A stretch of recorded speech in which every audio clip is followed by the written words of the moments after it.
తెలంగాణ పర్యాటక రంగంలో మరో కీలకమైన మైలురాయికి తెరలేవబోతోంది. రాష్ట్రంలోనే తొలిసారిగా రోప్వే టూరిజం అందుబాటులోకి రానుంది.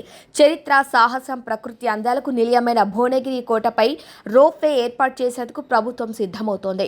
చారిత్రాత్మక భువనగిరి కోటను అంతర్జాతీయ స్థాయి పర్యాటక కేంద్రంగా తీర్చిదిద్దేందుకు ప్రభుత్వం అత్యంత ప్రతిష్టాత్మకంగా అడుగులు వేస్తుంది. పర్యాటకులకు కొత్త అనుభూతిని పంచేలా భువనగిరి కోటపై రోప్వే టూరిజం అందుబాటులోకి తీసుకువచ్చేందుకు పర్యాటక శాఖ కసరత్తు చేస్తుంది.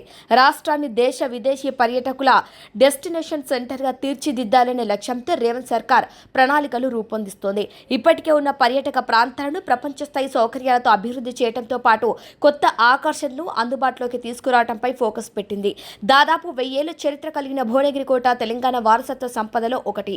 భువనగిరి జిల్లా సుమారు 50 ఎకరాల విస్తీర్ణంలో సముద్ర మట్టానికి 610 మీటర్లు, సుమారు 3000 అడుగుల ఎత్తులో ఉన్న ఏకశిలా పర్వతం 10 నుంచి 11వ శతాబ్దంలో పశ్చిమ చాళుక్య రాజు త్రిభువనమల్ల విక్రమాదిత్యుడు ఈ ఖిల్లా పైన దుర్భేద్యమైన కోటగూడను నిర్మించాలని ప్రసిద్ధి.